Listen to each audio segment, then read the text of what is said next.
오래전 영화 중에 25시라고 하는 영화가 있었습니다. 그 영화의 주인공은 요한 모리츠라고 하는 사람인데, 이 사람은 아주 순박한 농부고 평범한 사람이었습니다. 근데 이 영화 배경이 세계 제2차 대전입니다. 세계 제2차 대전이 이렇게 발발하면서 이 사람이 유대인으로 오인되고 오해를 받으면서 또 체포가 되고 끌려다닙니다. 그리고 모진 고초를 당하고 고난을 당합니다. 그렇게 전쟁 기간 동안 숱한 고생을 하게 되는 것이죠. 본래 유대인이 아닌데 유대인으로서 계속해서 고난을 받는 겁니다. 그렇게 보내는 가운데 전쟁이 끝이 나고 연합군의 체포가 됩니다. 그리고 재판을 받게 되는데, 최종적으로 재판관이 이런 질문을 합니다. 그대는 진짜 그대의 신분이 뭐냐? 진짜 당신은 어떤 사람이냐? 이렇게 질문을 하는 거예요. 그럴 때 이 요한 모리츠가 대답을 합니다. 나도 내가 누군지 모르겠다. 이렇게 대답하는 겁니다. 숨기려고 그러는 것이 아니라 오랫동안 유대인이 아닌데 유대인으로서 온갖 전쟁 기간 동안에 인생이 경험할 수 없는 모든 혼돈과 고통의 상황을 경험하고 나니까 자기가 자기를 모르는 거예요. 그리고 내가 나를 모르겠다 이렇게 대답을 하는 것이죠. 이 영화가 폭로하고자 했던 인간상은 현대인의 인간상입니다. 혼돈 속에서 자기가 누군지 모르고 살아가는 현대인의 정체성 상실 내지는 신분의 상실, 이런 것들을 폭로하면서 다시 인간의 정체성을 회복해야 되지 않느냐 하는 것이 영화의 주제인 거죠. 사랑하는 성도 여러분, 오늘 이 시대는 많은 그리스도인이 있습니다. 교회를 찾는 교인이 있고 성도가 있어요. 세상 속에 수많은 크리스찬이라고 하는 이름으로 사는 사람들이 있습니다. 그럼에도 불구하고 오늘의 슬픔은 어디에 있냐면 바로 정체성 상실에 있습니다. 그리스도인임에도 내가 누군지 모르고 살아가는 거예요. 내가 교인인데도 내가 누군지 모르고 살아가는 겁니다. 내가 하나님의 은혜로 구원을 받아서 하나님의 나라의 백성이 되고 백성답게 살도록 사명을 부여받았음에도 불구하고 내가 누군지 모르고 사는 겁니다. 이것이 오늘 그리스도인들의 슬픔이라는 거죠. 주님은 오늘 이렇게 정체성을 모르고 신분이 뭔지도 모르고 자기가 누군지도 모르고 살아가는 교인들, 신자들, 성도를 향하여 주님은 혼인잔치의 비유의 말씀을 통해서 우리에게 교훈을 주고 다시 내가 누군지 알고 살 것을 말씀하고 있습니다. 당신이 누군지를 알고 거기에 걸맞는 하나님의 사람으로 살 것을 요청하고 있는 것입니다. 오늘 우리가 22장 1절부터 14절까지 말씀을 함께 봉독했죠. 14절이 이렇게 말씀하고 있습니다. 청함을 받은 자는 많되 택함을 입은 자는 적으니라, 이렇게 말씀하고 있습니다. 본래 1절부터 14절까지의 비유는 우리 예수님이 혼인잔치 비유의 말씀으로 주신 겁니다. 혼인잔치 비유의 말씀이 뭡니까? 한 왕이 자신의 왕자, 임금의 아들을 위하여 거대한 잔치를 예비하고 여기에 초대할 사람을 부릅니다. 불렀더니 어떤 사람은 거절하고 어떤 사람은 여러 가지 이유를 대고 안 오는 거죠. 그래서 전혀 자격이 되지 않는 사람들도 누구든지 초청해서 오도록 청하죠.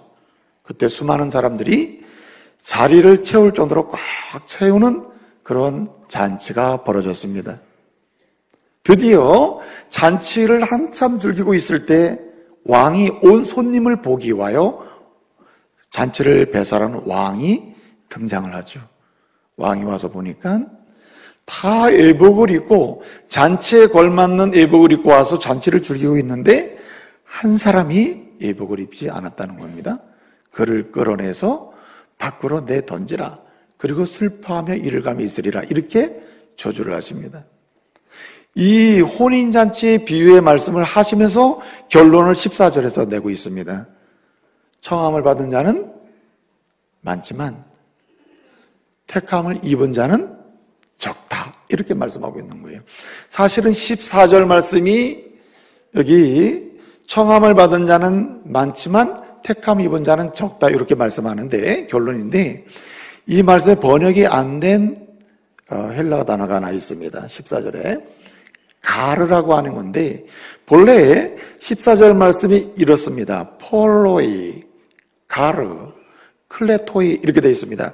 폴로이라는 말이 첫 번째 등장하는데 이 말은 많다는 뜻이고 가르라고 하는 말은 이유나 어떤 앞에 어떤 내용을 종합적으로 요약적인 진술할 때 쓰는 말입니다. 그러므로 이 가르라고 하는 말이 번역이 안 돼 있는데 이 말을 그대로 번역해서 14절을 번역을 하면 이렇습니다. 그러므로 내가 앞에 혼인잔치 비유를 이야기했는데 이것을 비유해서 설명한 이유는 이것이다. 이런 말이고 또 다른 번역을 하면 이렇습니다.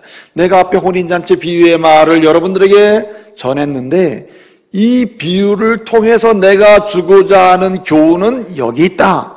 결론은 요 말이다. 하면서 주시는 말씀이 바로 14절이에요. 무엇입니까? 폴로이 클레토이, 올리고이 에클레크토이라고 단어가 네 단어가 되어 있습니다. 그러니까 폴로이라는 많다, 클레토이라는 말은 청함을 받은 사람이라는 말이고 받은 사람들이라는 말이고 복수입니다. 그리고 여기 올리고이라는 말이 나오는데 이건 적다는 말이고 그 다음에 에클레크토이, 이 말은 에크라는 말은 밖으로라는 말이고 레크토이라는 말은 요거는 한마디로 얘기하면 이 부름을 받는다는 뜻이에요. 그러니까 밖으로 부름을 받았다. 밖으로 어떤 집단 속으로 소속되게 부름을 받았다는 말이에요. 그렇게 선택되었고 택함 받았다는 뜻입니다. 어찌됐든 결론이 여기에 있어요. 한마디로 내가 혼인잔치의 비유를 말한 것, 이 비유를 통해서 말하고자 하는 것은 택함 받은 사람에 관한 이야기고 그러므로 내 앞에 있는 나로 인하여 택함 받은 사람들은 정체성이 뭐냐? 택함 받은 사람임을 알고 살라는 말입니다. 택함 받은 사람임에도 불구하고 택함 받은 사람임을 모르고 산다면 이게 문제가 된다는 거예요. 여러분, 사람이 하나님의 은혜로 구원을 받아서 자녀가 되잖아요. 그러면 여러 가지 이름이 생겨요. 교인, 성도, 제자, 하나님의 백성, 그렇죠? 그리스도인 이런 이름이 생기죠. 각각의 특징을 강조하는 이름입니다만 이 이름에 공통성이 있어요. 공통분모가 있습니다. 이 이름을 유지하게 하고 이 이름을 가능케 하고 이 이름을 실제로 우리에게 각각 붙일 수 있게 하는 공통적인 요소가 하나 있습니다. 그것이 뭐냐면 뭘까요? 택함을 입었다는 뜻입니다. 택함을 입었다. 사랑하는 성도 여러분, 오늘 저와 여러분이 여기 올라오게 된 이유가 뭘까요? 오늘 이 자리에 있게 된 이유가 뭘까요? 오늘 우리가 한 마음으로 예배를 드리게 된 동기가 어디 있을까요? 여러분, 택함 받은 사람이기 때문임을 믿으시기 바랍니다. 택함 받았다, 택함 받았다. 하나님의 택함 받은 사람이므로 이 자리에 올 수 있었고, 택함 받은 사람이므로 주를 예배할 수 있으며, 택함 받은 사람이므로 내가 교인이 되었고, 내가 하나님의 자녀라는 이름을 부여받게 되었고, 그리스도인의 이름을 부여받게 되었고, 제자라는 이름을 부여받게 되었고, 택함 받은 백성이므로 내가 하나님의 자녀라는 이름을 부여받게 됐다는 말입니다. 여러분, 하나님께서 피조물, 세상에 존재하는 모든 것, 우주 만물, 하나님이 우주 만물을 향하여 사역을 하시고 일하실 때 쓰는 방식이 세 가지가 있습니다. 하나님이 모든 피조물이나 세상 만물이나 하나님이 사역을 하실 때 쓰는 방식이 세 가지가 있는데 첫째는 계획을 하십니다. 둘째는 계획대로 만드신 이걸 창조한다래요. 둘째는 만드시고 창조하십니다. 셋째는 섭리로 역사하십니다. 그 뜻을 충분히 이루어가게 하시는 거예요. 자, 하나님이 사역을 하실 때 그 사역의 시작이 뭐라고요? 섭리입니까? 졸지 마시고 뭐예요? 시작에 계획이라 그랬어요. 계획. 하나님이 피조물을 향하여 사역하실 때 그 시작은 계획이다. 하나님의 계획은 크게 두 가지로 설명을 합니다. 성경은. 첫째는 작정하심의 계획이 있습니다. 작정. 여러분, 주님이 작정하사 이렇게 기도하시는 분 있죠? 우리 주님께서 작정하셔서 이런 말씀 쓰죠? 그 작정한다는 것은 뭐냐면 하나님의 계획을 설명하는 말인데, 하나님이 우주적 관점에서 일반적 총체적인 계획을 설명할 때 작정한다 이렇게 했습니다. 물론 작정이 예정이라는 말로 쓸 때도 있어요. 그러나 두 번째로 하나님의 계획을 설명하는 두 번째 용어는 예정입니다. 예정. 여러분, 우주 만물이나 모든 피조물에 대해서 하나님의 계획을 세웠다. 그건 작정하셨다 그래요. 일반적 계획, 이것을 작정이라고 합니다. 그런데 그 일반적 계획 중에서도 특별히 스페셜한 플래닝이 있다. 특별한 계획이 있다. 특별한 계획이란 다름 아닌 하나님의 자녀를 지명하고 불러서 하나님의 자녀 삼으시는, 한마디로 예정하심에 있다는 거예요. 예정하심. 누구를 내 자녀로 삼고 내가 지명하여 불러서 내 자녀로 삼고 나로 하여금 하나님께 영광을 돌리게 하고 인생의 참된 행복과 기쁨을 누리게 하겠다고 하시는 하나님의 계획이 있거든요. 한마디로 이것을 구원 계획이라고 하고 하나님의 자녀를 부르시는 계획이라고 하고 구원하시고자 하는 하나님의 놀라운 구원의 역사라고 합니다. 이것을 예정한다 이렇게 불러요. 사랑하는 성도 여러분, 주님의 작정하심 속에서, 그리고 주님의 예정하심 속에서 한 사람 한 사람 여러분의 이름을 부르셔서 내가 너를 지명하여 불렀나니 너는 아주 잘하시네. 내 것이라. 이사야 43장 1절 말씀대로 너는 내 것이라 하시면서 특별히 예정하신 계획 속에서 저와 여러분들이 이 자리에 있음을 믿으시기 바랍니다. 어쩌다 보니까 우연하게 이곳에 온 게 아니에요. 갖가지 이유로 여러분이 이곳에 와서 앉아있지만은 하나님은 놀라운 예정하심의 섭리 속에 한 사람 한 사람 부르셔서 구원의 역사에서 들어오게 하시고 자녀로서 하나님을 예배할 수 있게 하신 줄 믿으시기 바랍니다. 그러면 그 예정하시는 특별한 하나님의 계획의 한마디로 비기닝 포인트가 뭐냐? 비기닝 포인트. 시작 포인트가 뭐냐? 시작하는 포인트. 뭘까요? 알아맞히는 분에게는 진짜 맛있는 커피 한 잔 드릴게요. 뭘 것 같아요? 시작 포인트. 하나님이 내 사람으로 내 자녀로 지명하여 부르는 이 엄청난 예정하시며 엄청난 계획을 시작하시는 그 계획의 시작 포인트가 뭐냔 말이에요. 제목을 보시라. 예? 택함을 입는 겁니다. 할렐루야. 택하시는 거예요. 택하시는 거. 주님이 선택하시는 겁니다. 여러분, 주님이 나를 선택하셨다는 면에서 피동적이에요. 수동적이에요. 그렇기 때문에 우리는 주님이 날 선택하셨다는 것을, 선택을 받은 자, 택함을 입은 자라는 면에서 우리는 피택받았다고 해요. 피택. 내가 선택한 게 아니잖아요. 여러분이 수고하고 힘을 다해서 하나님을 선택했습니까? 아닙니다. 하나님이 정하신 뜻을 따라서 주권적인 절대 주권으로, 그리고 주권적인 무조건적인 조건 없는 은혜로 저와 여러분을 택해 주신 줄 믿으시기 바랍니다. 그리하여 예정의 역사를 이루시고 오늘 이 자리에 있게 하신 거예요. 오늘 하나님의 이름을 높이 경배하며 찬양하는 하나님의 사람이 되게 하셨단 말이죠. 여러분, 로마서 9장 11절 이하를 보게 되면 이런 말씀이 있습니다. 내가 긍휼히 여길 자를 긍휼히 여기고 불쌍히 여길 자를 불쌍히 여기노라. 그러나 불쌍히 여기는 것, 긍휼히 여기는, 이거 제 설명이에요. 불쌍히 여기고 긍휼히 여기는 것, 너희가 원해서도 아니고 그리고 너희가 다른 박질해서도 아니다. 한마디로 노력한 결과로 내가 선택해 주는 것도 아니다. 그러면 내가 불쌍히 여기고 긍휼히 여기면서 선택해 주는 것은 무엇 때문이냐? 오직 나로 인해서 나오는 것이다. 할렐루야. 주님이 주권적인 은혜로, 조건 없는 은혜로 그냥 여러분 따지지 아니하고, 개인적으로 따져보면 진짜 문제 심각하잖아요. 그럼에도 불구하고 따지지 않고 주님은 불러주신 줄 믿으시기 바랍니다. 저는 오늘 아침에 참 감사했어요.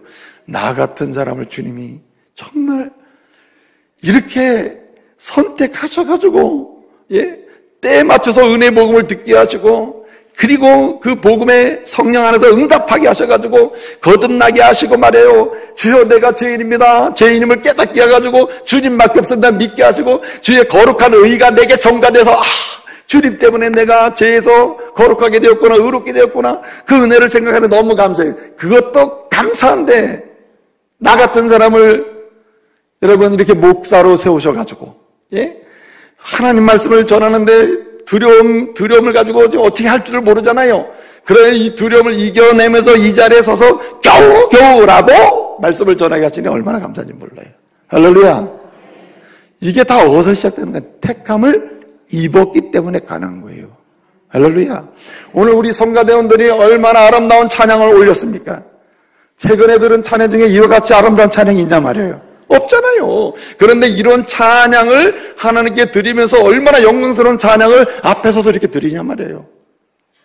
누가 택해 주셨기 때문에 하나님이 저와 여러분을 택해 주시니까 이 역사가 일어나는 거예요. 할렐루야. 그러므로 오늘 주님은 우리에게 말씀하시는 겁니다.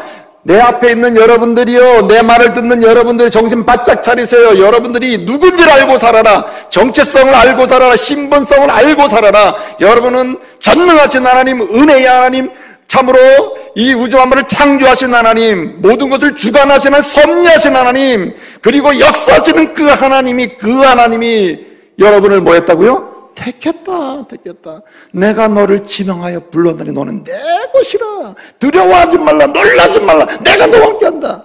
이러니 담대하라는 거예요. 택함받은 자임을 기억하고 택함받은 사람답게 인생을 살 것을 오늘 명령하고 계심을 믿으시기 바랍니다. 그렇기 때문에 우리는 택함받은 자임을 기억하고 고백하면서 택함받은 자답게 살아야 된다. 택함을 입은 자는 어떠한 인생을 사는가? 오늘 본 말씀을 통해서 우리가 몇 가지를 기억할 수 있습니다. 첫째는 주님의 부르심에 즉각적으로 응답하며 삽니다. 할렐루야. 오늘 본 말씀 3절, 4절, 9절을 보게 되면 우리 주님이 왕 되신 주님께서 어떻습니까? 사람을 보내서 사람을 부르는 곳에 있잖아요. 초대하잖아요. 3절, 4절, 9절을 보게 되면 오라 했더니 거절했고 오라 하나 오소서 한다. 오라 했다. 오라고 하는 말이 반복돼 나옵니다. 이 말은 주님이 초대한다는 말이에요. 오늘도 주의 종들을 통하여 믿음의 사람들을 통하여 세상을 향해서 뭐합니까? 오라고 청하잖아요. 오라고. 그 수많은 사람 중에서 오라고 누군가의 주님의 종들을 통해서 오라고 청함을 받았는데 여러분들은 뭐한 사람들입니까? 따라서 즉각 응답한 사람들. 그러니 얼마나 감사하냐 말이에요. 여러분 택함 받은 사람의 특징이 있습니다. 택함 받은 사람은 주가 정한 때에 반드시 주의 부르심에 응답함을 믿으시기 바랍니다. 주가 정한 때에 그것도 미지근하게 응답하는 게 아니에요. 주가 정한 때에 그 택함 받은 백성은 어떻게 되느냐? 즉각적으로 응답하게 돼 있어요. 예수님이 제자들을 부를 때 상황을 보세요. 수많은 사람이 부름에 응답해서 나오지만 직접적으로 예수의 부름에 응답하는 사람은 많지가 않습니다. 누가 응답해요? 택함 받은 사람은 응답하는 거예요. 그래서 택함 입은 사람이 아니냐 특징이 있는데 그 특징이 뭐냐면 부름에 응답하며 산다는 거죠. 칼레오라고 하는 헬라어가 있어요. 칼레오. 오늘 본문 말씀에 오라 오소서라고 하는 요 단어가 처음과 마지막은 칼레오라는 말을 쓰고 두 번째는 듀테라는 말을 씁니다. 근데 어떻든 이 칼레오라고 하는 말은 첫째는 콜하는 거예요. 콜. 부르는 상태를 칼레오. 두 번째 단계는 뭐냐면 인바이트하는 거예요. 초대하는 겁니다. 목적을 가지고 초대하는 상태. 이 칼레오입니다. 세 번째가 중요해요. 그냥 부르거나 부르는 단계를 넘어서 목적을 가지고 초대하는 상태를 칼레오라고 하는데 세 번째 의미는 뭐냐면 아예 멤버십을 줘버리는 거예요. 멤버십을. 그러므로 택함받은 백성은 왜 즉각적으로 순종하고 부름에 응답할 수밖에 없는가? 멤버들이기 때문에 응답 안 할 수가 없는 거예요. 여러분이 하나님의 교회의 멤버입니까? 회원입니까? 그러므로 하나님의 교회의 부름 앞에 응답하는 거예요. 여러분이 어떤 공동체의 회원입니까? 그 공동체에서 부를 때 왜 응답해요? 회원이기 때문에 응답하죠. 하나님의 택함을 입었다는 말은 하나님의 거룩한 공동체의 회원이라는 말이고 멤버십이라는 말이에요. 그러므로 부를 때에 뭐 할 수밖에 없어요? 응답할 수밖에 없다. 그러므로 택한 백성으로서 우리의 삶은 어떠해야 하는가? 나 같은 사람을 전능하신 하나님이 능력의 주님이 택해 주셨으므로 우리는 어떻게 살아요? 그 부름에 매 순간순간 부름에 어떻게 해요? 진실로 응답하며 살아야 할 줄로 믿습니다. 즉각적으로 응답해라. 여러분, 예수님이 제자들을 부르시 어떻게 했습니까? 배도 버리고 그물도 버립니다. 여러분, 배와 그물이란 그 당시에 어부들에게는 생존의 기초입니다. 근데 여러분, 생존의 기초가 되는 배와 그물을 버린다는 말은 무슨 말입니까? 자기를 부르신 그분이 더 중요하다는 말이죠. 우선순위 문제가 생기는 거죠. 사람이 잘 사는 사람과 못 사는 사람의 차이가 있습니다. 잘 사는 사람, 못 사는 사람. 한마디로 가치 있게 사는 사람과 가치 없게 사는 사람. 한마디로 뭔가 그 행복, 해피니스를 뭔가 부유하게 경험하며 사는 사람과 그렇지 못하는 사람의 차이가 뭔 것 같아요? 심리학자들도 얘기합니다만 성경은 이렇게 얘기하고 있어요. 우선순위의 차이다. 정말 중요한 것을 앞에 놓고 중요하지 않은 것을 맨 뒤에 돌리는 한마디로 우선순위를 얼마나 어렌지를 자르느냐에 따라 달라진다는 거예요. 우선순위, 중요한 것을 순서대로 배열할 수 있는 사람이 행복한 사람이란 말이에요. 오늘 주님 우리에게 말씀하시는 거예요. 우리를 부르신 분이 주님이시므로 그 주님의 부름을 1순위에 놓고 그 다음에 당신은 뭘 생각하든지 간에 그걸 1순위 가장 중요한 것으로 여기면서 다른 것은 물릴 수 있는 사람이 되어야 한다 이 말이죠. 그럴 때 이 사람은 택함 받은 자의 기쁨을 누리며 살 수 있다는 말이죠. 여러분, 우리 주님은요, 이 본래 선택이라는 것은 한 번 주님이 선택하면은 주님이 너는 내 것이야. 내가 너 지명해서 불렀어. 그렇게 지명해 선택해 주잖아요. 그러면 중간에 나 포기 이런 게 있어요, 없어요? 어째 이렇게 대답이 좀 약합니까? 아니, 우리 주님이 계획을 세우시는데 일반 모든 우주적 차원의 계획은 작정이요. 그것을 특별히 하나님의 사람을 부르는 그 계획은 예정이라 했어요. 그 예정의 모든 시작은 뭐라고요? 선택이다, 선택. 그러면 주님이 선택한 것을 하다 보니까 이거 아닌 것 같아. 물릴 때가 있어요, 없어요? 이렇게 자신이 없어. 여러분, 하나님은 부족함이 없습니다. 하나님은 계획에 오류가 없어요. 미스테이크라는 게 없어요. 주님은 완전하십니다. 퍼펙트 하셔요. 일하심에 퍼펙트, 지식에 완전함이 있어요. 그러므로 그의 선택하심도 문제가 없음을 믿으시기 바랍니다. 문제가 있다면 선택받은 우리의 문제일 뿐이에요. 그러므로 우리는 두려움이나 염려 없이 우리는 어떻게 해야 되는가? 하나님이 선택하시면 문제가 없기 때문에 그 선택받았다고 하는 확신 속에 우리는 순종, 주님의 부르심에 응답만 하면은 선택하신 계획대로 나가게 될 줄로 믿으시기 바랍니다. 이것이 중요하다는 거예요. 그래서 여러분, 성도의 행복은 뭔가 만들어진 것을 드디어 내가 행복을 경험하는구나 이게 아닙니다.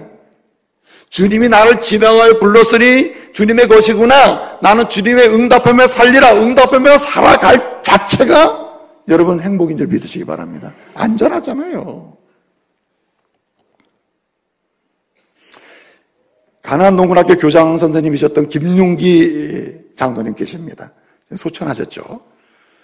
그분의 고백록 중에 털어놓고 하는 말이라는 고백록이 있어요. 제목이 좀 재미있죠. 털어놓고 하는 말. 그 고백록 중에 이런 글이 있더라고요. 어떤 얘기냐면 어느 날 나는 밭 두렁에 앉아서 생각에 잠긴다. 그러면서 중요한 말을 했어요. 심고 거두는 대로, 심은 대로 거두게 하시는 하나님이 감사하고, 그 다음에 젊은 나를 생각해 보겠는데 그렇게 방황도 많이 했지만 그런 방황 속에도 짧게 마무리를 짓고 의미있게 살게 하신 하나님이 감사하고. 그리고 중요한 얘기예요. 누군가 나에게 당신은 얼마나 행복하십니까? 라고 물으면 나는 이렇게 대답하겠다고 얘기해요. 아니요. 나는 지금도 뭐 할 뿐이다? 감사할 뿐이다. 지금 행복하십니까? 아니요. 행복의 문제가 아니라 나는 지금 뭐 할 뿐이에요? 감사할 뿐이다. 여러분, 김용기 장로님의 이러한 고백과 자기 인생의 후반기의 고백이 왜 나오겠어요? 돌아놓고 보니까 다 뒤에 택하신 은혜 때문에 여기까지 왔더라는 거죠. 주님의 택함을 입은 자가 이렇게 행복하다는 걸 얘기하고 있는 거예요. 세상의 모든 조건이 채워져서 행복한 게 아니라 주님의 택함을 입고 오늘 하루하루 이렇게 기가 막히게 살아가는 과정 자체가 뭐예요? 감사하다는 거죠. 감사하다. 이런 은혜가 있기를 바랍니다. 그래서 매 순간마다 주님의 부름과 주님의 뜻에 순종, 응답하고자 하는 그런 분투와 몸부림이 누구의 특징? 택함 받은 자의 특징이라 이거예요. 이런 은혜가 있기를 말씀으로 축복합니다. 또 한 가지는 오늘 여기 말씀을 보게 되면 예복에 관한 얘기가 나와요.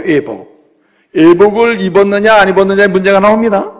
근데 여기 예복이라는 말이 엔두마 가무라는 뜻이에요. 엔두마라는 말은 특별한 옷이라는 말이고 가무라는 말은 잔치라는 말이에요. 잔치. 그러니까 잔치 옷을 입었느냐 안 입었느냐 이 얘기하는 거예요. 여러분, 잔치 초대를 받아서 잔치를 하고 있습니다. 한참 들고에 잔치하고 있는데 드디어 잔치를 배설하는 왕이 나타나는 겁니다. 왕이. 나타나서 보니까 예복 입은 사람이 있고 안 입은 사람이 있더라는 거. 한 사람이. 집에 가요. 너 예복 안 입었다 나가라. 이렇게 되는 거죠. 여러분, 오늘 하나님의 세상 속에 세워진 교회는 하나님의 아들 예수 그리스도를 위한 영광의 잔치입을 믿으시기 바랍니다. 지금 우리가 이렇게 예배드리는 것은요, 하나님께 영광이 되고 우리를 구원하신 예수 그리스도를 영화롭게 하는 엄청난 잔치에 속해요. 이 잔치에 초대받은 사람이 바로 우리들입니다. 그런데 놀라운 사실은 이런 초대받은 잔치에 가라지와 알곡이 있다는 거죠. 예수님이 비유하신 말씀 중에 가라지와 알곡이 있다고 했을 때에 종들이 뭐라고 합니까? 가라지를 뽑아버릴까요? 주님 뭐라 그러시죠? 놔둬라. 추수 따게 될 때까지 놔둬라. 왜냐하면 가라지를 뽑다가 알곡도 다치게 된다. 놔둬라. 이렇게 얘기하죠. 그러면 추수 때, 임금이 올 때, 예수님이 올 때, 임금이 직접 보실 때 어떻게 됩니까? 우리는 누가 예복을 입었는지 누가 예복을 안 입었는지 모르지 않습니까?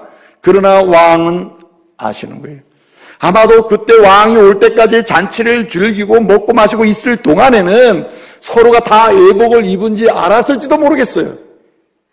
그런데 주인이 왔을 때 예복을 입지 않은 사람은 발견돼. 사실은 이 예가 적용되는 상황을 보면 누구든지 볼 수 있는 상황이에요. 본래 그 당시에 잔치를 열잖아요. 왕이 잔치를 열거나 영주나 누가 리더십이 잔치를 열면은 잔치를 초대하는 사람은 초대하는 숫자만큼 뭘 준비해 놓냐면 예복을 준비해 놓습니다. 예복을 준비해 놔요. 엔주마 가물을 준비해 놓는다고, 가물을. 예복을 준비하고, 그럼 들어갈 때 뭐 줍니까? 예복을 하나씩 주는 거죠. 들어갈 수 있는 유일한 길, 예복 입는 겁니다. 근데 어떤 사람이 예복을, 나 괜찮은 사람이에요. 나 많이 입어도 됩니다. 그리고 그냥 잔치에 들어가서 앉아서 먹고 마시고 놀았다는 거죠. 여러분, 오늘 하나님의 교회 안에도 이 잔치 자리에도 알곡이 가라지가 있습니다. 청함을 받아서 왔지만 실제적으로 예복을 입지 않는 자가 있다. 여러분, 예복이란 예수를 믿음으로 말미암아 의롭다함을 받았음을 의미하는 것이고, 예복이란 예수를 믿는 것을 의미하는 것이고, 믿음으로 의롭다 칭함받는 게 예복을 입는 겁니다. 예수를 믿음으로 제사함받고 하나님의 자녀가 되는 것이 예복을 입는 거예요. 한마디로 예수를 믿고 의지하는 것을 가리켜요. 그런데 여러분, 그렇게 입지 않은 자는 쫓겨남을 당했다는 말입니다. 여러분, 택함을 받은 자의 두 번째 특징이 있다면 뭔가? 택함을 받은 자는 예수 닮으며 살아가는 줄 믿으시기 바랍니다. 왜냐하면 자기가 이 잔치에 참하게 된 이유가 누구 때문에? 예수 그리스도 때문이라. 예수의 옷 입고, 예수 믿음의 옷을 입고, 예수 믿음으로 의의 옷을 입고, 예수님이 주신 의의 옷을 입고 이 자리에 와 있다 이거죠. 그렇기 때문에 그 다음부터 삶의 라이프 스타일 자체가 누굴 닮아가기냐면 예수 닮아가기라. 예수 닮아가기. 예수를 닮아가는 겁니다. 여러분, 에베소 4장 23절 24절을 말씀해 보게 되면 오직 성령 안에서 새롭게 되어 하나님을 따라 의와 진리의 거룩함을 입어 새 사람을 입으라 하는 말씀이 나와요. 그 말씀의 의미는 뭐냐면 한마디로 예수 그리스도로 옷 입은 사람은 예수님 중심으로 사는 것을 의미하는 거예요. 여러분, 이 시대는 베드로전서 5장 8절에 있는 말씀대로 사단 마귀가 우는 사자처럼 두루다니면서 그냥 산길처를 찾는 겁니다. 택함 받은 자를 끌어내려고 하는 시대가 됐단 말이에요. 쿠쿠라고 하는 유명한 탐험가가 있었습니다. 이 사람은 탐험 중에서도 남극과 북극 탐험의 전문가였어요. 쿠쿠, 미국의 탐험가가 있는데 이 사람이 어느 날 북극 탐험대를 조직했습니다. 그 탐험대 속에 스웨덴의 솔렌더라고 하는 박사가 참여했습니다. 함께 연구를 하기 위하여. 그래서 이 팀을 데리고 북극 탐험을 시작했습니다. 북극에 가서 베이스 캠프를 하나 만들고 그리고 날을 잡아서 출발을 했어요. 가는데 예상치 못한 눈보라가 치면서 갈 수가 없는 겁니다. 베이스 캠프로부터 멀어지면 멀어질수록 두려움이 막 생기는 거예요. 그래서 이 쿠쿠 대장이 쭉 가다가 판단하는 거, 안 되겠다. 더 이상 가다가는 문제가 생기겠구나. 그래서 모든 대원들에게 철수 명령을 내립니다. 근데 이미 철수 명령을 내릴 때 이 대원들이 다 지쳐가지고 더 이상 못 가겠다 주저앉고 쉬고 싶어하는 마음이 가득 차 있는 거예요. 더군다나 철수 명령 내리니까 모두 쉬고 가자 그러는 거예요. 그때 이 솔렌더 박사가 한 말이 유명하게 남아 있습니다. 따라서요. 멈추면 죽는다. 멈추면 죽는다는 멈추면 죽는다. 지금 이게 돌아가든 뭐하든 멈추면 죽는다. 멈추면 우리의 탐험이고 뭐고 그건 문제가 아니라 우리가 죽는다. 우리가. 여러분 보세요. 택함 받은 자는 어떤 사람인가? 주님으로 인해 제3번 하나님의 자녀가 된 사람이요, 의의 옷을 입은 사람이요, 믿음의 옷을 입은 사람이요, 그래서 거룩함의 옷을 입은 사람이요, 그래서 하나님의 자녀가 된 사람이에요. 이들의 특징이 있다면 누구 따라가는 겁니까? 예수를 따라가지 않으면 안 되고 예수 닮기를 멈추면 안 되는 거죠. 여러분, 우리가 예수의 옷을 입은 사람으로서 예수 닮아가는 예수의 거룩함, 예수의 아름다움, 예수의 성품을 닮아가는 일을 멈추는 순간에 사단마귀의 권세는 우리를 삼켜버려요. 세상으로 끌어내고 넘어지고 쓰러지게 만드는 겁니다. 그렇기 때문에 여러분, 택함을 받은 사람답게 여러분 택하신 주님의 그 은혜를 우리에게 효과적으로 이루어주신 예수 그리스도, 그분을 닮아가는 은혜가 있기를 말씀으로 축복합니다. 오직 예수 따라가며 복음 순종하며 우리의 갈 길 다양하겠네. 여러분, 예수 따라가는데 집중해야 돼요. 세상을 사는 방식은 예수 따라가기 아니면 세상 따라가기예요. 예수 따라가기 아니면 세상의 방식을 따라가는 겁니다. 중간은 없어요. 중간은. 그러므로 우리의 삶의 여정에 예수를 따라가는지 안 하는지 확인하는 은혜가 있기를 바라요. 여러분, 교회 안에는 알고 가라지가 있다 그랬죠? 자, 보세요. 청함을 받아서 왔으나 예복은 입지 않는 상태로 예수를 따라가지 않습니다. 그러나 경륜이 생겨서 교회 안에 직분을 받습니다. 어떤 사람은 예수 따라가지 않으며 예수의 옷을 입지 않고도 목사가 될 때도 있고 장로가 될 때도 있고 권사가 될 때도 있어요. 오랜 동안 교회에 신앙의 이력이 10년, 20년 되다 보면 될 사람이 다 나오는 겁니다. 여러분, 그들의 대명분이 멋있는 명분이 많아요. 나는 하나님의 영광을 위하여, 하나님의 공의를 위하여, 하나님의 뜻을 행하기 위하여 나는 오늘도 투쟁하리라. 예? 그래가지고 교회에서 온갖 투쟁을 하는 사람도 많아요. 자, 보세요.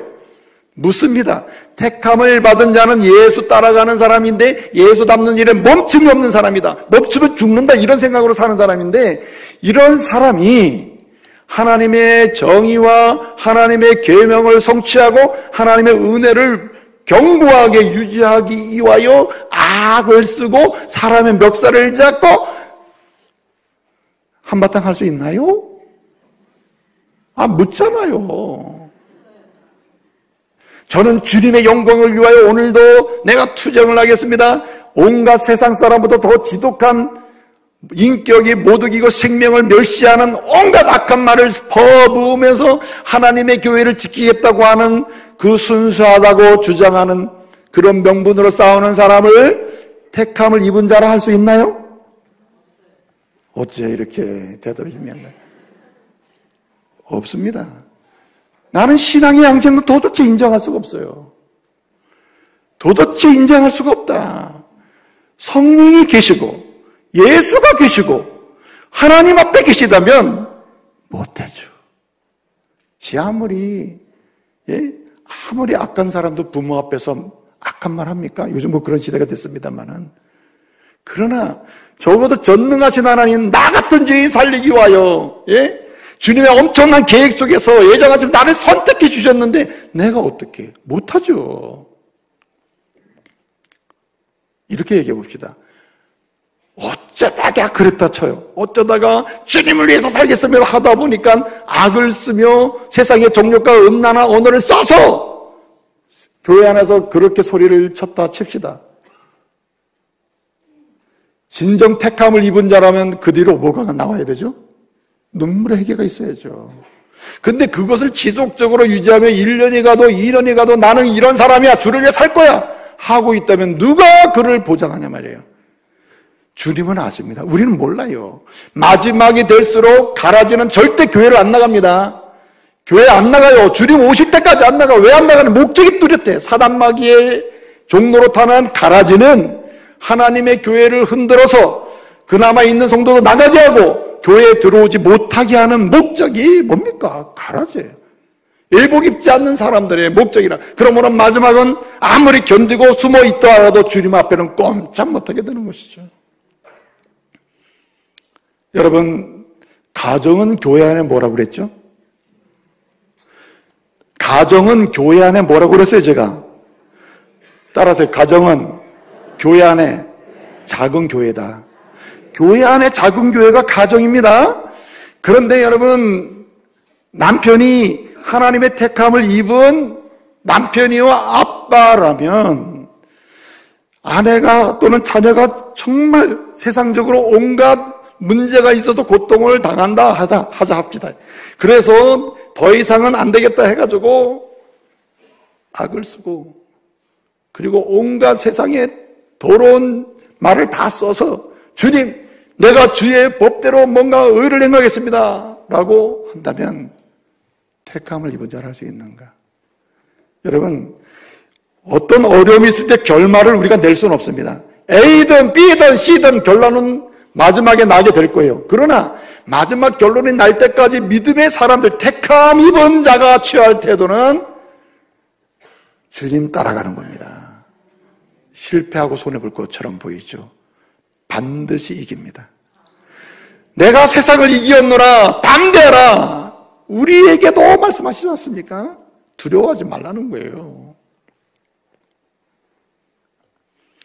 한 가지 마지막 꼭 드리고 싶은 말씀이 있습니다. 오늘 이 엔주마 가무 예복에 관한 이야기를 할 때 마지막 중요한 말이 뭐냐면 이제 예수로 옷 입고 예수 따라가게 하는 게 중요하다는 말이고, 두 번째는 마지막 세 번째인데 택함 입은 자의 마지막 특징이 하나 있다. 그것이 뭐냐면 사회적 책임을 다한다는 말입니다. 책임 다하는 사람, 책임. 여러분 결혼식에 결혼 예복을 입었죠. 겉에 입었던 예복은 벗었으나 여러분 어떻습니까? 이미 결혼 바느를 끼고 예복을 입고 있는 사람이라. 근데 여러분 예복을 입지 않은 사람처럼 나는 총각대처럼 살 거야. 나는 결혼 전에 자매처럼 살 거야. 그러면 그거야말로 이상하죠. 여러분 제가 지금 목사 가운을 입었네요. 이 가운은 예복입니다. 내가 목사 예복을 입었는데 여러분 이걸 입고 나가서 내가 축구하고 놀겠다고 축구를 한다면 여러분 어때요? 거룩한 축구한다고 그럽니까? 이거 입고 나가가지고 버스 운전한다고 나는 목사 이게 돼요? 안 되죠. 이 예복이라는 것 자체가 주는 의미는 뭐냐면 책임이 있다, 책임. 그러므로 여기 예복을 입지 않았다는 말은 그가 책임을 지지 않고 산다는 뜻이에요. 그러므로 저와 여러분은 택함받은 백성답게 택함받은 아내요, 택함받은 남편이요, 택함받은 그리고 어머니요, 아빠요, 택함받은 목사요, 택함받아 직분자가 된 장로요, 권사요, 하나님의 사람으로서 여러분 가정에서의 책임, 사회적 책임, 공동체 책임, 그 책임을 질 수 있는 주의 종들 되시기를 말씀으로 축복합니다. 오늘 이 시대가 교회가 비난을 받는 이유가 바로 여기에 있어요. 초청도, 응답도 잘해요. 그리고 때로는 주님 닮아가기도 애써요. 고상한 분도 있어요. 아름다움도 있어요. 그러나 정말 못하는 게 뭔가? 사회적 책임의 부재라는 거예요. 여러분, 하나님의 택함받은 사람일수록 일반적인 사회법도 잘 지켜야 돼요. 모범을 지켜야 됩니다. 책임은 은혜의 복음을 전하는 통로가 됩니다. 여러분, 우리가 복음을 전하려고 애를 써야 되는데 복음을 전하려고 애쓰기 전에 정말 중요한 건 뭐냐면 사회적 책임을 다하는 거예요. 그것은 복음의 통로가 될 줄로 믿습니다. 이제 말씀을 마치겠습니다. 나이팅게일 있잖아요. 백의 천사라고 하죠. 그 사람이 30세 때 쓴 일기가 공개된 적이 있습니다. 그 일기 중에 이런 얘기, 내가 내 나이 30이 되었다. 예수님은 30에 선교를 시작했다. 나도 이제부터 내 뜻대로 살던 삶을 정리하고 나를 보내신 하나님, 나를 부르신 하나님의 목적과 명령에 따라 나도 오늘부터 살겠노라. 그런 일기를 썼어요. 제가 그 일기를 내용을 보면서 나는 30에 뭐 했나? 벌써 퀄리티가 차이가 나는 거야.